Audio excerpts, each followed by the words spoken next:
बिजली कवि और बादल कौवा नदी के किनारे एक बड़े पेड़ के नीचे लेटे हुए आपस में बातें कर रहे थे। बिजली, कितनी ठंडी ठंडी हवा चल रही है।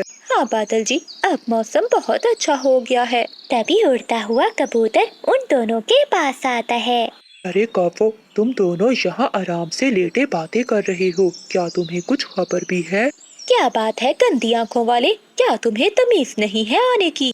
ऐसे ही आकर हमारे सरों पर बैठ जाते हो। काली कवि, कभी खुद भी अच्छा बोल लिया करो। आई बड़ी मुझे तमीज सिखाने वाली। इतना कहकर कबूतर वहाँ से चला जाता है। कबूतर, बात तो बताते जाओ। तुम भी बात मत करो मुझसे, गंदे कौवे। गुस्से में कबूतर वहाँ से चला जाता है। थोड़ी देर बाद बिजली कवि मानो चिड़िया के घर जाती है। वो चिड़िया के दरवाजे पर दस्तक देती है, मगर घर में तो कोई भी नहीं था। लगता है चिड़िया गहरी नींद सोई हुई है। लेकिन बिजली कवि चिड़िया के दरवाजे पर दस्तक देती रहती है। तभी पीछे से मानो चिड़िया भी भोजन लेकर आ जाती है। क्या हुआ बिजली बहन, बस कर दो, क्या दरवाजा तोड़ोगी तुम? चिड़िया, तुम बाहर थी? हाँ बिजली, बताओ क्या काम था? वो मुझे थोड़ा सा भोजन चाहिए था, क्या मिल जाएगा? बिजली बहन, क्या आपने पक्षी का ऐलान नहीं सुना? ऐलान? कैसा ऐलान? कुछ ही दिनों तक जंगल में बारिशें शुरू होने वाली हैं। हमारे आसपास के जंगलों में भी बारिशें हो रही हैं। और पता है बिजली बहन, उन जंगलों में बाढ़ आ गई है। बस इसीलिए मैं भोजन जमा कर रही हूँ। अच्छा चिड़िया, लेकिन वो भोजन? माफ कीजिए कवि बहन, लेकिन आज मैं आपको भोजन नहीं दे सकती, क्योंकि मेरे बच्चे भूखे हैं। फिर मानो चिड़िया अपना भोजन लेकर अंदर चली जाती है और वो अंदर से दरवाजा बंद कर देती है। बदला लूंगी, मैं इस बेइज्जती का बदला लूंगी। चिड़िया की बच्ची, अब तो देखती जा। फिर बिजली कवि गुस्से में वहाँ से चली जाती है। दूसरे दिन मानो चिड़िया जब दाना लेने जाती है तो बिजली कवि चिड़िया के घर में आ जाती है और वो जोर जोर से चिड़िया के दरवाजे पर दस्तक देती है। बबलू भाई, लगता है आज फिर से कोई गंदा पक्षी आ गया है। मम्मा भी तो घर पर नहीं है, अब बताइए क्या करें, नहीं तो ये पक्षी हमारे घर का दरवाजा ही तोड़ देगा। डरो मत मीना बहन, ये अभी चला जाएगा। मुझे सब पता है मीना बबलू, तुम दोनों अंदर ही हो। बहुत अच्छा होगा, आराम से दरवाजा खोल दो, नहीं तो मैं तुम्हारी मम्मा को मार डालूंगी। ये हमें डरा रहा है मीना बहन, आप चुप ही रहना। बबलू भैया, अगर सच में हमारी मम्मा को कुछ हो गया तो हम खुद को कभी माफ नहीं कर पाएंगे। हमें दरवाजा खोल देना चाहिए। दोनों बच्चे डरते हुए दरवाजा खोल देते हैं। ये हुई ना अच्छे बच्चों वाली बात। अब चुपचाप एक साइड पे खड़े रहो। बिजली कवि मानो चिड़िया का सारा जमा किया हुआ भोजन उठा लेती है और वहाँ से चली जाती है। बिजली, इतना ढेर सारा भोजन ये तुम कहाँ से लाई हो? मेरी बेइज्जती की थी उस छोटी चिड़िया ने, सारा दाना मैं उसी के घर से लाई हूँ। देखना, अब जब वो छोटी चिड़िया घर आएगी तो रोएगी, उसे ये भोजन नहीं मिलने वाला। बिजली, तुमने तो मेरी सारी चिंताएं खत्म कर दी।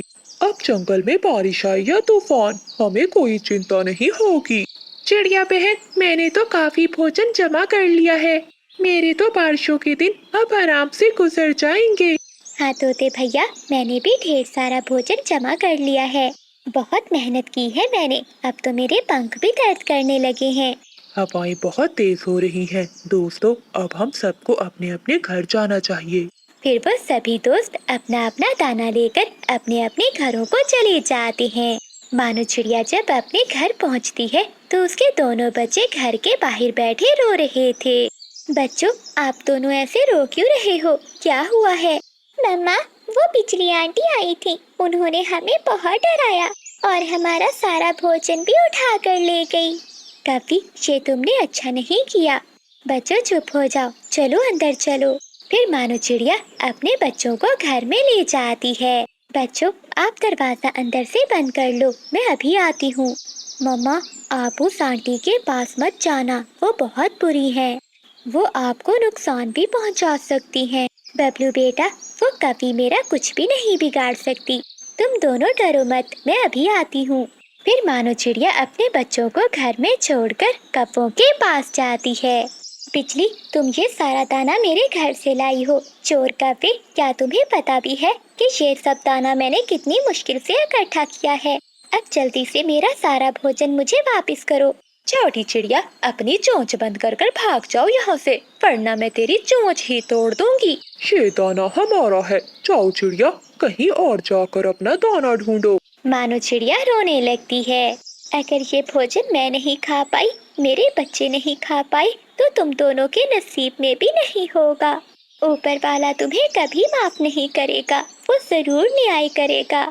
चल भाग जा चिड़िया यहाँ से, अब गरीबों वाला रोना धोना यहाँ न कर। चल चल भाग। मानो चिड़िया रोती हुई वहाँ से चली जाती है। कुछ ही देर में जंगल में आंधी के साथ तेज बारिश शुरू हो जाती है। मानो चिड़िया बारिश में अपने घर चली जाती है। बिजली, आज वो छोटी चिड़िया कुछ ज्यादा ही बददुआएं देकर गई है। बादल, छोड़ो उसे और तुम ये दाना खाओ। वो दोनों पति पत्नी दाना खा ही रहे थे कि उनका घर जोर जोर से हिलने लगता है। बादल, ये क्या हो रहा है? जल्दी से बाहर निकलो। जोर से बादल गरजता है और कप्पों का घर नीचे आकर गिरता है। हाय बादल, मेरी कमर टूट गई। लगता है हमें हमारे किए की सजा मिल गई है। चिड़िया, चिड़िया बहन। मानो चिड़िया कप्पों का शोर सुनकर वहाँ आती है। फिर मानो चिड़िया उन दोनों कप्पों को घर के नीचे से निकालती है। चिड़िया बहन, मुझे माफ कर दो, प्लीज मुझे माफ कर दो। ठीक है, मैंने तुम्हें माफ किया। इतना कहते हुए मानो चिड़िया अपना भोजन उठाती है और वापस अपने घर की ओर चली जाती है। बादल जी, चिड़िया तो गई, अब हम क्या करेंगे? बिजली, मेरे तो सर पर चोट लग गई है, मुझे तो कुछ भी समझ नहीं आ रहा। वो दोनों कप्पे बारिश में बैठे रो रहे थे। बारिश थी कि और भी तेज होती जा रही थी। बादल कप्पा अपने घर लौट रहा था, तभी उसे रास्ते में एक उल्लू साधु दिखाई देता है, जो उसके पास बैठे पक्षियों के पंख देख रहा होता है। बदले में वो पक्षी उल्लू साधु को पैसे दे रहे थे। अरे ये क्या, ये काम तो बहुत बढ़िया लगता है। इससे तो मेरा चाचा चाची फूफा फूफी सभी का कर्जा उतर जाएगा। इसमें तो कोई मेहनत भी नहीं है, करना क्या है, बस पंख ही तो देखने हैं। इतनी तो मैं भी पक्षियों को टोपी पहना सकता हूँ। इतना बोलकर बादल कप्पा तुरंत अपने घर की ओर जाता है। बिजली, अरे ओ बिजली, जल्दी बाहर आओ, कहाँ मर गई हो? आ रही हूँ। क्या हुआ? तुम तो काम की तलाश में गए थे। वो सब छोड़ो, मुझे एक बहुत अच्छा आइडिया आया है। बस तुम मुझे अपने गले की माला दे दो। क्यों? मेरी माला का तुम्हें क्या करना है? वो सब मैं तुम्हें शाम को बताऊंगा, जल्दी करो। फिर बिजली कभी अपनी माला ले आती है। बादल कप्पा वो माला पहनता है और वहाँ से चला जाता है। पता नहीं इसके दिमाग में क्या चलता है, कहीं ये पिट कर ना आ जाए। सारा काम तो हो गया। ए ऊपर वाले, अब जल्दी से किसी पक्षी को भेज दे। अभी उड़ता हुआ एक तोता वहाँ आता है। प्रणाम साधु जी। प्रणाम बच्चा, बताओ क्या समस्या है? साधु जी क्या बताऊं, मेरा कोई काम भी सीधा नहीं होता। कब से चिंकी से शादी करना चाहता हूँ, लेकिन उसकी माँ ही नहीं मान रही। लो बेटा, अपना पंख दिखाओ। फिर चीकू तोता अपना पंख कप्पे को दिखाता है। तोते, जाकर अपने रिश्तेदारों को खबर कर दो, तुम्हारे जाने का समय आ गया है। हैं? क्या साधु जी, मैं नहीं समझा। तुम्हारे पंखों की लकीरों में साफ साफ लिखा है कि किसी समय भी तुम्हारी मृत्यु हो सकती है। मुझे बचा लीजिए साधु, मैं मरना नहीं चाहता। क्या इसका कोई उपाय है? हाँ बेटा, इसका एक ही उपाय है। साधु जी जल्दी से बताइए, जो भी उपाय होगा मैं करने के लिए तैयार हूँ। इसके लिए मुझे आज रात जाकर शमशान में पूजा करनी होगी, लेकिन पूजा करने के लिए सामान लेना होगा। लाओ तोते, सामान लेने के लिए मुझे 500 रुपए दे दो। साधु, मेरे पास 500 तो नहीं है। लगता है इस मोटी चोंच वाले को मैंने ज्यादा ही पैसे बोल दिए। क्या कहा साधु जी? कुछ नहीं, मैं कह रहा हूँ लाओ तुम मुझे 200 ही दे दो। वो क्या है ना बाबा, मेरा कोई काम ठीक नहीं चल रहा, मेरे पास तो 200 भी नहीं है। चल चल ठीक है, ना तेरी ना मेरी, बस 100 रुपए। लेकिन साधु, मेरे पास तो 100 रुपए भी नहीं है। तो फिर कितने पैसे हैं तुम्हारे पास? साधु जी, मेरे पास तो केवल 1 रुपया है। ला, मुझे वो 1 रुपया ही दे दे। कम से कम मेरी बोनी तो हो जाएगी। ठीक है पापा, अभी देता हूँ। फिर तोता अपने पंखों में देखने लगता है। शुरू में ही मेरा पाला इस भिखारी तोते से पड़ा है, न जाने आगे का दिन कैसा गुजरेगा। ये क्या पापा जी, वो 1 रुपया भी नहीं है, लगता है किसी ने चुरा लिया है। ये क्या कह रहे हो तुम? साधु जी, आपको तो पता है इन चोरों का कोई पता नहीं चलता, किसी अमीर पक्षी को देखते ही लूट लेते हैं। तोते के इतना बोलते ही कप्पे को बहुत गुस्सा आ जाता है और वो पास पड़ा हुआ डंडा उठाकर उसे जोर से मारता है। अबे मोटी चोंच वाले, सुबह सुबह मैं ही मिला था तुझे उल्लू बनाने को। चल भाग भाग जा यहाँ से। फिर चीकू तोता वहाँ से भाग जाता है। न जाने कैसे कैसे पक्षी रहते हैं यहाँ। बादल कौवा ऐसा सोच ही रहा था कि तभी वहाँ कबूतर आता है। बाबा जी, मेरी एक समस्या है। समस्या बाद में, पहले मुझे एडवांस दो। फिर बादल कौवा कबूतर से एडवांस में पैसे ले लेता है। साधु जी, कई दिनों से मेरे दाएं हाथ में खुजली हो रही है। अच्छा, जरा अपना पंख तो दिखाओ। फिर बादल कौवा पंख देखने का नाटक करने लगता है। बच्चा, बहुत जल्द तेरे दिन बदलने वाले हैं, तू बहुत अमीर होने वाला है। क्या बोल रहे हो साधु जी, सच में मैं अमीर होने वाला हूँ? फिर कबूतर बादल कौवे को और पैसे देता है। अच्छा साधु जी, मेरे बाएं पाँव में भी काफी दिनों से खुजली हो रही है। क्या बात कर रहे हो? फिर बादल कौवा कबूतर के पाँव को देखता है। तेरे पाँव की रेखा बता रही है कि बहुत जल्द तू घूमने फिरने वाला है। ये सुनकर कबूतर और पैसे देता है। साधु जी, कई दिनों से मेरे दूसरे पाँव में भी खुजली हो रही है। फिर बादल कौवा दूसरे पाँव को भी देखता है। अरे वाह वाह बेटा, तेरे पाँव की रेखा तो बता रही है कि तू विदेश के जंगल में घूमने जाने वाला है। ये सुनते ही कबूतर बहुत खुश होता है। वो और पैसे देता है। साधु जी, कई दिनों से मेरी पीठ पर भी खुजली हो रही है। अच्छा, जरा दिखा। कबूतर नीचे झुकता है तो बादल कौवा उसे जोर जोर से मारने लगता है। अरे, जब तुझे खुजली है तो जा डॉक्टर को दिखा, यहाँ क्यों चला आया? चल जा यहाँ से, वरना पूरे जंगल में खुजली की बीमारी फैला देगा। कौवे, तुझे मैं नहीं छोड़ूंगा। चल चल भाग यहाँ से। फिर कबूतर गुस्से में वहाँ से चला जाता है। मैंने इसे भगा तो दिया, कहीं ऐसा ना हो कि ये और पक्षियों को बुला लाए और मेरे पंख ही तुड़वा दे। जो पैसे मिले हैं ये भी ले जाएगा। चल बादल, भाग ले इससे पहले कि वो आ जाए। फिर बादल कौवा वहाँ से अपने घर की ओर चला जाता है। बिजली, जरा बाहर तो आओ, देखो मैं तुम्हारे लिए क्या लाया हूँ। आ रही हूँ जी। आप तो शाम को आने वाले थे, फिर इतनी जल्दी कैसे आ गए? ऐसी बात है तो बिजली, मैं शाम को ही आऊँगा। अब मैं चलता हूँ। अरे नहीं नहीं, मैं तो मजाक कर रही थी। क्या आप मेरे लिए कुछ लाए हो? हाँ, अब आई ना लाइन पर। ये लो, मैं पैसे लाया हूँ। फिर बिजली का भी वो पैसे ले लेती है। पति जी, ये पैसे तुम किससे उधार मांग कर लाए हो? ये क्या बोल रही हो? ये पैसे मैं खुद कमा कर लाया हूँ, अपनी मेहनत से। कौन सी मेहनत जी? जहाँ तक मुझे पता है आपको तो कोई काम भी नहीं आता। पागल कवि, मेरा दिमाग खराब ना कर। अगर पैसे नहीं चाहिए तो दे मुझे। नहीं नहीं, मैं तो मजाक कर रही थी। तभी घर के बाहर से आवाज आती है। बादल, अरे ओए बादल। ये अभी समय कौन आ गया है? बादल जी, कौन हो सकता है? चील चाची आई है। चील फिर आ गई? बिजली, मुझे कहीं छुपा दो। तुम ऐसा करो, अलमारी के पीछे छुप जाओ। फिर बादल कौवा जल्दी से अलमारी के पीछे छुप जाता है। सुनहरी चील भी घर के अंदर आ जाती है। अरे बिजली, मैं कितनी देर से आवाजें लगा रही हूँ, कोई जवाब क्यों नहीं दे रहा? और मुझे ये बताओ कि बादल कहाँ है? जी जी चील चाची, वो घर पर नहीं है। कहाँ गया है वो? चील चाची, वो जरा बाहर गया है, शाम तक लौट आएगा।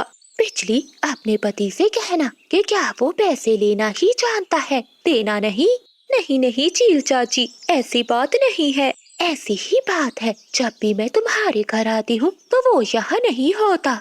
चील चाची, वो आपके पैसों का ही इंतजाम करने गए हैं। जैसे ही वो आ जाएंगे मैं खुद आकर दे जाऊंगी। ठीक है बिजली, मैं चलती हूँ। जब बादल घर आ जाए तो उसे बता देना कि चील चाची आई थी। ऐसा कहते हुए चील वहाँ से चली जाती है। देखा बिजली, कैसे मैंने चील चाची को बेवकूफ बनाया। अच्छा, आपने या मैंने? तुम तो हर रोज कहीं ना कहीं चले जाते हो, तुम्हारे पीछे मुझे ही निपटना पड़ता है इन सब पक्षियों से। बिजली, तुम चिंता क्यों करती हो? मैं कुछ दिनों में इन सब का कर्जा उतार दूंगा। अरे कुछ दिन को छोड़ो, अभी देखना थोड़ी देर में भोला कौवा भी आने वाला होगा। तुम चिंता क्यों करती हो? देखना मैं उसे भी कैसे चकमा देता हूँ। क्यों बादल जी, तुम ऐसा क्या करने वाले हो? वो तो तुम तब ही देखना। जाओ पहले मेरे लिए कुछ भोजन लेकर आओ, मुझे बहुत भूख लगी हुई है। खाने के नाम पर गंदे अंडे पड़े हैं, बोलो तो वही ले आऊं। गंदे अंडों से क्या मतलब है तुम्हारा? बादल जी, हमारी मुर्गी ने इस बार गंदे अंडे दिए हैं। रुकिए, मैं अभी दिखाती हूँ। ऐसा कहते हुए बिजली कभी अंडे लेकर आती है। हाँ बिजली, अंडे तो सच में बहुत खराब हैं। जाओ तुम अंडों को साफ करो और मैं फिर बिजली कभी अंडे लेकर रसोई में चली जाती है। मैंने बिजली को बोल तो दिया कि मुर्गी को साफ करता हूँ, लेकिन मैं कैसे करूँगा साफ? ऐसा सोचते हुए बादल कौवा अपनी मुर्गी उठाता है और नदी पर जाता है। मेरी प्यारी मुर्गी, आज मैं तुझे इतना साफ करूँगा कि तू खुद को भी नहीं पहचान पाएगी। इतना सोचते हुए बादल कौवा मुर्गी को नदी में डुबकी लगवाने लगता है। डुबकी लगवाते लगवाते मुर्गी तो मर जाती है। है ये क्या? मेरी प्यारी मुर्गी तो मर गई। अब मेरा क्या होगा? फिर बादल कौवा अपनी मरी हुई मुर्गी लेकर घर आता है। क्या हुआ पति जी, आप ऐसे रो क्यों रहे हैं? और ये हमारी मुर्गी को क्या हो गया? किसने मारा हमारी मुर्गी को? फिर बादल कौवा बिजली को सारी बात बताता है। अरे तुम में थोड़ा बहुत दिमाग है कि नहीं? वो दोनों आपस में बातें कर ही रहे होते हैं कि तभी वहाँ भोला कौवा आ जाता है। अरे क्या बात है बादल, तेरे घर से तो बहुत शोर हो रहा है। भूरे कौवे को देखकर वो दोनों पति पत्नी रोने का नाटक करने लगते हैं। क्या हुआ बादल, तुम रो क्यों रहे हो? बोला यार, मैंने सोचा था कि अपनी मुर्गी बेचकर मैं तुम्हारे पैसे लौटा दूंगा, लेकिन देखो मेरी मुर्गी मर गई। इतना बोलकर बादल कौवा जोर जोर से रोने लगता है। अपनी फिक्र करो बादल, मेरे पैसे तुम बाद में लौटा देना। इतना कहते हुए भूरा कौवा जाने लगता है तो बादल कौवा उसे रोकता है। भूरे यार, मुझे 500 और उधारा दे दो, मैं बाकी पैसों के साथ तुम्हें लौटा दूंगा। चुप कर जा बादल, ये ले 500। अगर तुम्हें किसी और चीज की जरूरत हो तो मुझे बताना। इतना कहकर भूरा कौवा वहाँ से चला जाता है। देखा बिजली, मेरी एक्टिंग करने से ही तो पूरा हमें और पैसे देकर चला गया है। अच्छा, वो सब तो ठीक है, अब इस मरी हुई मुर्गी का क्या करोगे? मेरे पास इसका भी उपाय है, तुम मुर्गी को अच्छे से साफ करो, मैं आता हूँ। पर अब तुम क्या करना चाहते हो? बस तू देखती जा, मुर्गी बेकार भी नहीं जाएगी और आज शाम की दावत भी हो जाएगी। मैं नहीं खाने वाली ये मरी हुई मुर्गी। तुझे खिला भी कौन रहा है, मेरी बात सुन। फिर बादल कौवा बिजली कौवे के कान में कुछ कहता है। ठीक है पति जी, जैसा आपने कहा मैं वैसा ही करती हूँ। तो ठीक है, तू तैयारी कर, मैं थोड़ी देर में आता हूँ। इतना कहते हुए बादल कौवा बाहर अपने उल्लू दोस्तों के पास चला जाता है। उल्लू दोस्तों, तुम कहते हो ना कि मैंने अपनी शादी की दावत नहीं दी, तो आज तुम सबको मेरी तरफ से पार्टी है। अरे ये तुम क्या कह रहे हो? मैं सच कह रहा हूँ छोटे उल्लू। छोटे, मुझे लगता है बादल की लॉटरी लगी होगी। नहीं नहीं बड़े उल्लू, बस तेरी भाभी का आज जन्मदिन है, इसीलिए पार्टी दे रहा हूँ। हाँ हाँ, अगर ऐसी बात है तो हम जरूर आएंगे। ठीक है बड़े उल्लू, लेकिन इस बात का ख्याल रखना, खाली पंख मत आना, तुम्हारी भाभी को तो पता चले कि मेरे दोस्त कितने अमीर हैं। अरे अरे कपी, ये कैसी बात कर दी तुमने? भला हम भाभी के जन्मदिन पर कैसे खाली पंखों आएंगे? तो ठीक है, मैं चलता हूँ, तुम तीनों शाम को आ जाना। इतना कहकर बादल कौवा अपने घर को लौट जाता है। बादल जी, मान गए आपके दोस्त? मानेंगे क्यों नहीं, एक नंबर के लॉफर हैं, खाने के पीछे तो वो बहुत भुक्कड़ है। रात हो जाती है। आ गए तुम तीनों? ये तुम कैसी बातें कर रहे हो बादल? भाभी जी का जन्मदिन है और हम ना आते? वैसे भाभी जी हैं कहाँ? वो तुम्हारे लिए भोजन बना रही है, तुम तीनों बैठो, मैं अभी आता हूँ। ऐसा कहते हुए बादल कौवा रसोई में बिजली कौवे के पास जाता है। अरे क्या हुआ बिजली, अभी तक मुर्गी पकी क्यों नहीं? अरे मरी हुई मुर्गी भला थोड़ी ना जल्दी पकती है। तुम अपने दोस्तों के पास बाहर जाकर बैठो, जब पक जाएगी तो मैं ले आऊंगी। बड़े भैया, मुझे तो बहुत भूख लगी है। बादल यार, अभी तक भोजन नहीं बना। हाँ हाँ, बस पकने ही वाली है। दरअसल वो देसी मुर्गी है ना, इसलिए। अच्छा अच्छा, मुझे ये बताओ, तुम तीनों अपनी भाभी के लिए गिफ्ट लाए हो ना? फिर तीनों उल्लू अपना अपना गिफ्ट कपे को देते हैं। बिजली कपी भी खाना बनाकर ले आती है। अरे वाह वाह भाभी, कितनी मजे की खुशबू है। फिर वो तीनों उल्लू खाने पर टूट पड़ते हैं। वो पलक झपकते ही सारा भोजन खत्म कर देते हैं। क्या बात है भाभी, बहुत स्वादिष्ट खाना बनाया है आपने। बड़े भैया, मैंने तो पहली बार इतनी स्वादिष्ट मुर्गी खाई है। वो उल्लू ऐसा बोल ही रहे थे कि उनके पेट से गुड़गुड़ की आवाजें आने लगती हैं। फिर वो तीनों वहां से भागते हैं। तभी भूरा कौवा वहां आता है। क्या बात है बादल, मैंने सुना है कि तू जंगल के पक्षियों की दावत करता फिर रहा है। मेरे पैसे तो तुमसे दे नहीं हो रहे। नहीं नहीं भूरे यार, ये बात नहीं है। बादल ने इतना कहा ही था कि उसके तीनों दोस्त वहां आ जाते हैं। अरे काफे, ये कैसी मुर्गी खिला दी तुमने हमें? जब से खाई है पेट में बहुत जोरों का दर्द हो रहा है। बता, कितने दिन पुरानी थी वो मुर्गी? उन सब की बातें सुनकर भूरा कौवा बोलता है। कौन सी मुर्गी भाई? जहाँ तक मुझे पता है, आज सुबह ही तो बादल की मुर्गी मर गई थी। क्या? भैया देखो, इसने हमें मरी हुई मुर्गी खिलाई। ऐसा बोलते हुए वो तीनों उल्लू बादल कौवे की पिटाई करने लगते हैं। छोड़ दो दोस्तों, छोड़ दो, गलती हो। अरे अरे बिजली, सारा दिन गुजर गया मगर जाल में एक भी मछली नहीं फंसी। हाँ बादल जी, लगता है आज तो किस्मत ही खराब है। वो दोनों बातें कर ही रहे थे कि तभी जाल हिलने लगता है। लगता है बादल कुछ फंस गया है। बादल कौवा जाल नदी से निकालता है। जाल में एक नन्ही मछली फंसी हुई थी। बिजली, आज तो किस्मत जाग उठी। चाहे शिकार छोटा हो, मगर हम किसी को नहीं छोड़ते। नन्ही मछली रोने लगती है। उसकी आंखों से आंसू टपकने लगते हैं। ऐसे लगता था जैसे वो जिंदगी की भीख मांग रही हो। उसी समय मानो चिड़िया भोजन लेकर अपने घर की ओर जा रही थी। जब वो ये देखती है तो वहाँ आती है। कबो, तुम इतने लालची तो थे, मगर अब इतने बेरहम कैसे बन गई हो? बेचारी नन्ही सी छोटी जान है, इसे छोड़ दो। भला इसे पकड़कर तुम्हें क्या मिल जाएगा?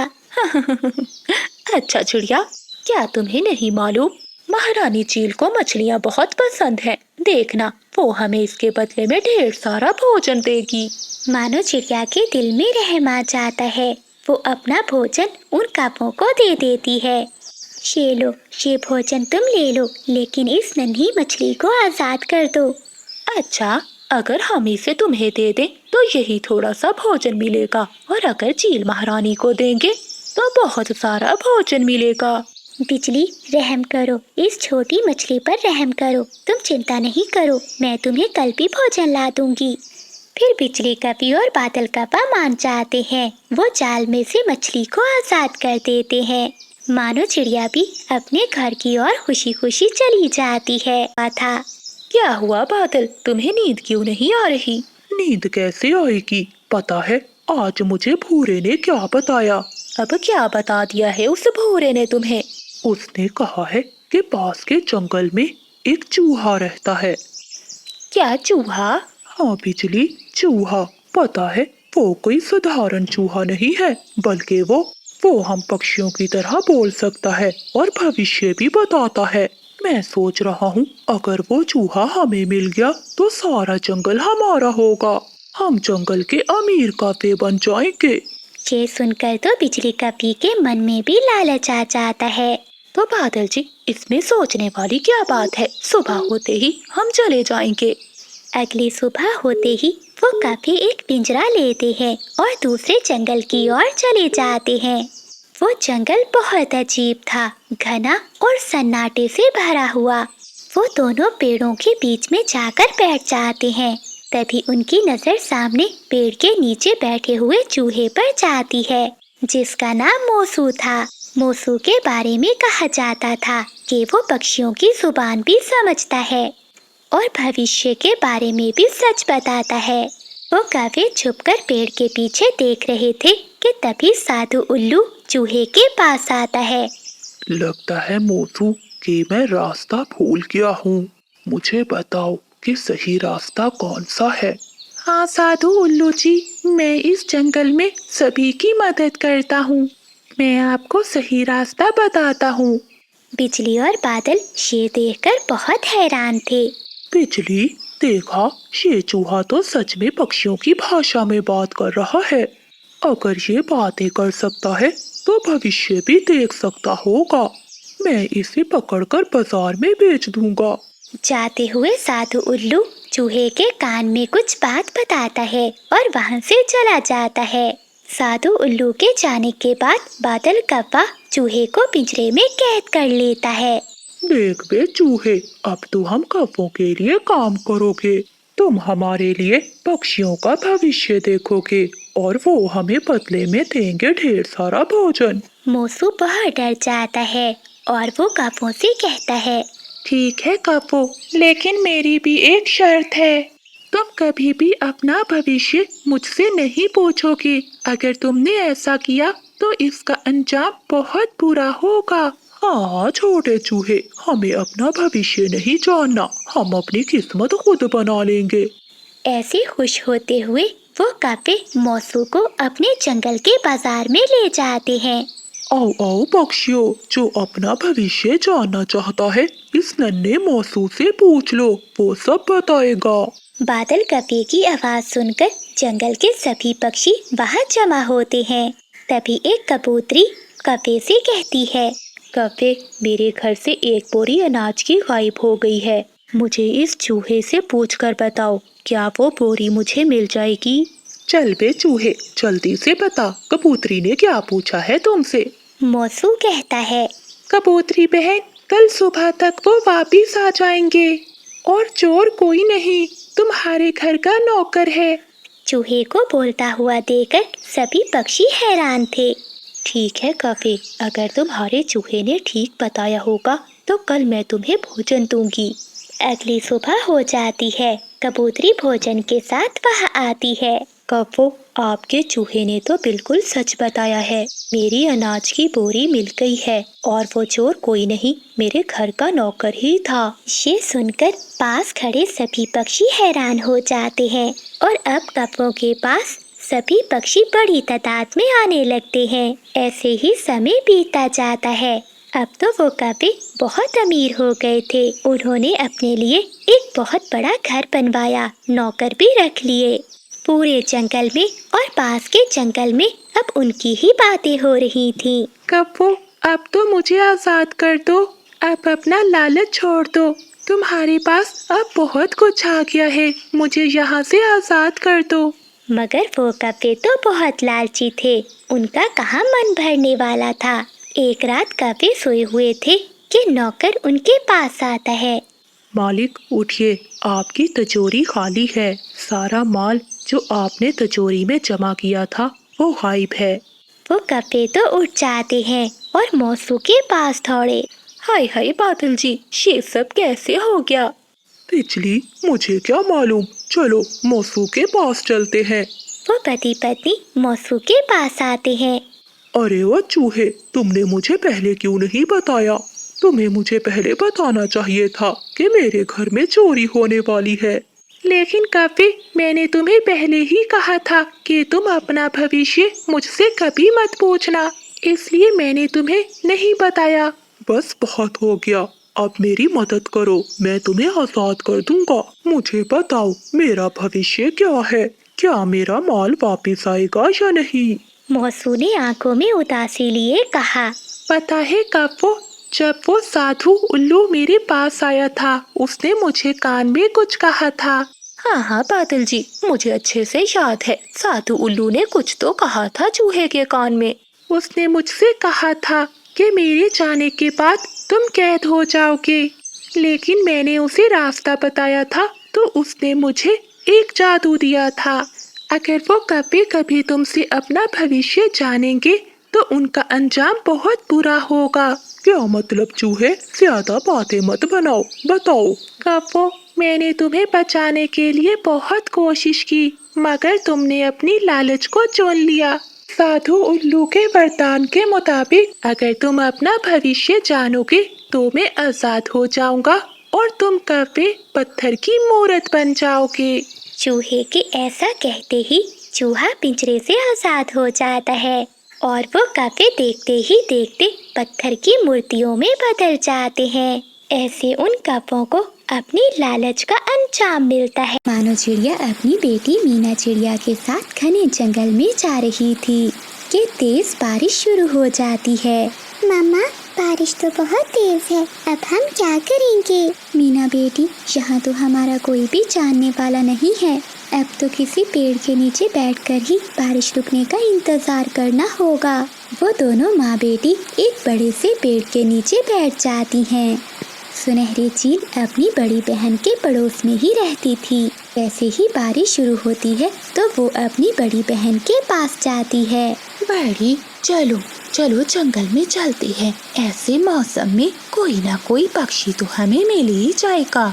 छोटी, मेरा बारिश में भीगने का कोई भी इरादा नहीं है। तुम जाओ और अपनी किस्मत आजमा लो। बड़ी, मैं तो जा रही हूँ जंगल। देखना, मैं अपने साथ कोई ना कोई शिकार तो जरूर लेकर आऊंगी। ऐसा कहते हुए भूखी चील वहाँ से चली जाती है। उड़ते उड़ते वो चील घने जंगल में पहुँच जाती है। सुनहरी चील दूर से ही चिड़िया को देख लेती है। मीना बेटी, सामने एक चील आ रही है, आप मेरे पीछे छुप जाएं। तभी चील भी वहाँ आ जाती है। अगर किसी तरह से ये माँ बेटी मेरे जाल में फंस जाए तो आज मजा ही आ जाए। चिड़िया, मुझसे डरने की कोई जरूरत नहीं है। मैं तो चील चाची हूँ। मैं तो जंगल के सभी पक्षियों का बहुत ख्याल रखती हूँ। जो पक्षी भी बारिश में फंस जाते हैं, मैं उसे अपने साथ अपने घर में ले जाती हूँ। लेकिन चील चाची, मैंने सुना है कि आप तो पक्षियों को खा लेती हैं। ये सब झूठ है। मैं तो सब्जियाँ खाती हूँ। मैंने तो अपने जीवन में कभी मांस नहीं खाया। तुम मेरे साथ चलो। जब तक बारिश रुक नहीं जाती तुम मेरे घर में रह सकती हो। मामा चिड़िया थोड़ी देर सोचती है और फिर चील के साथ चली जाती है। तुम दोनों माँ बेटी वहाँ बैठ जाओ और मैं तुम दोनों के लिए खाने का बंदोबस्त करती हूँ। चील चाची, मुझे माफ करना, मैंने आपके बारे में गलत सोचा। आप तो बहुत अच्छी हैं। मैं अपनी पड़ोसन बहन से नमक लेकर आती हूँ। फिर सुनहरी चील अपने घर से निकलती है और वो अपनी बड़ी बहन के पास जाती है। बड़ी बड़ी, जल्दी दरवाजा खोलो, जल्दी दरवाजा खोलो।